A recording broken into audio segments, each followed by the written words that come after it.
I knew you couldn't get enough of our sexy content.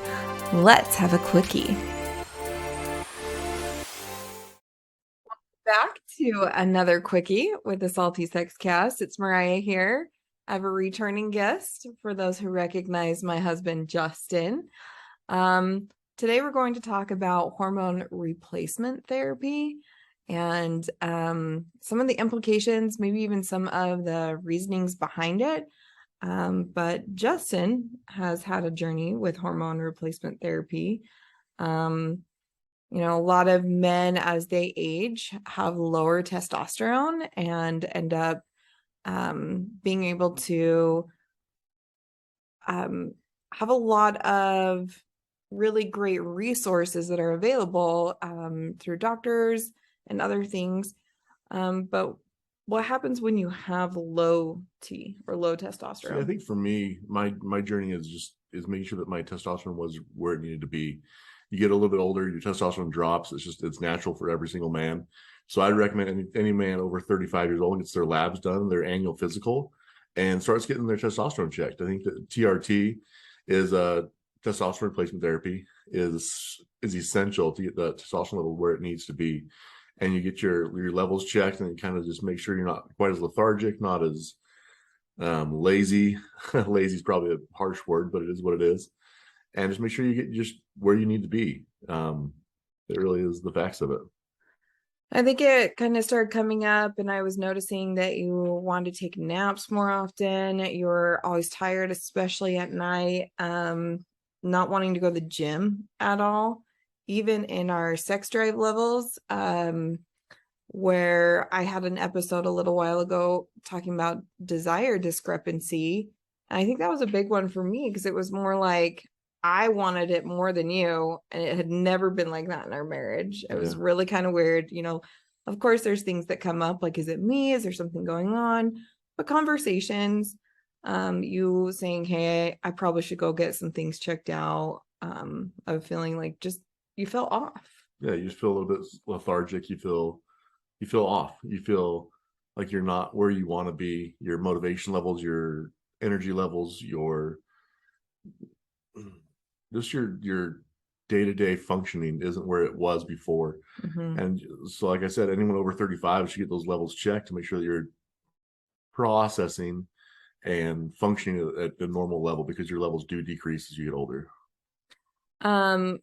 Was there any reservations for you going to talk to your doctor? Or even like, how do you ask your doctor about that without feeling awkward or uncomfortable? Yeah, I think there's a little bit of a stigma behind it. You feel like you grow up hearing that testosterone is bad, that steroids are bad, that you shouldn't be doing this. But as you get older, testosterone is a naturally producing hormone in your body. You need to get that replaced. And so it worked out well for me, and it's gotten me back to where I wanted to be and get my motivation back, my sex drive back, my motivation back to get things taken care of, get back to the gym, get focused at work, just a lot of different things to get things where I want to be. Have you noticed any side effects for yourself? I think at first, when you first get back onto it, you're trying to level out.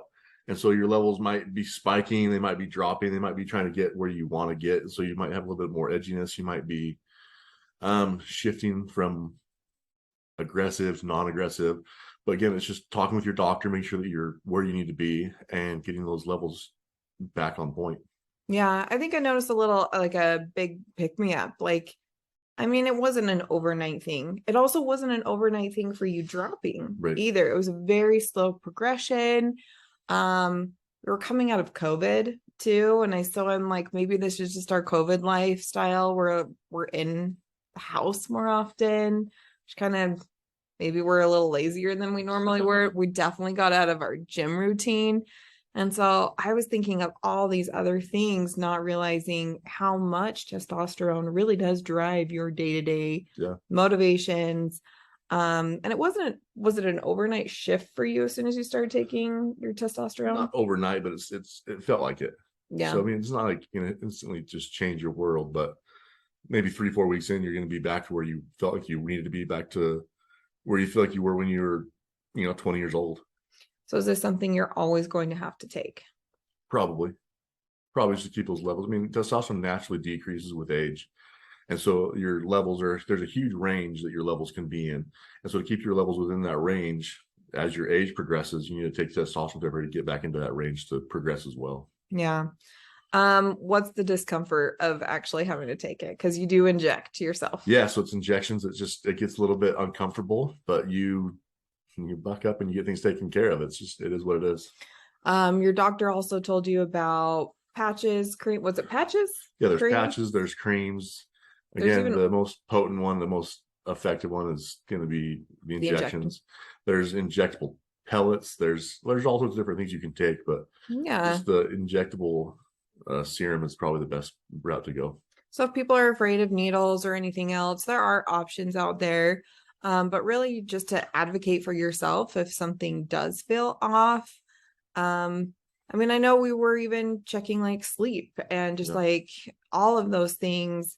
Is it getting too much sleep? Was that like creating more you wanting to sleep? And so, trying to rule out things, obviously. But there's still people out there. There's physicians that are specially trained to support, aging men. Yeah. Love you and your gray beard, baby. Any regrets? Do you wish you had talked to your doctor sooner? Like, I don't know if it's a regret, but you definitely want to get it taken care of sooner than later. Especially if you're feeling those symptoms like I talked about, you're feeling lethargic, you're feeling lazy, you're feeling melancholy, you're not where you wanted to be. I'd say get in there, talk to your doctors, but you should be taking your annual physical anyway. I mean, it should be an annual thing. You should be getting your labs done, and then they can check those levels for you when you get your annual physical. So it's just something that you should be taking care of anyway.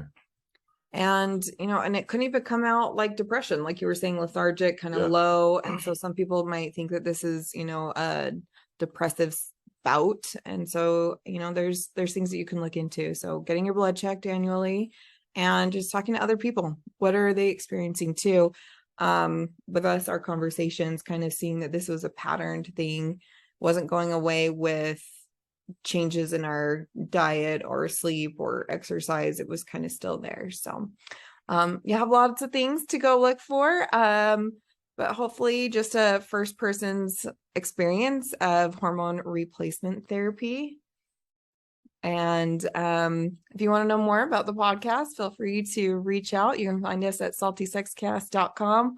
We have all of our socials on there.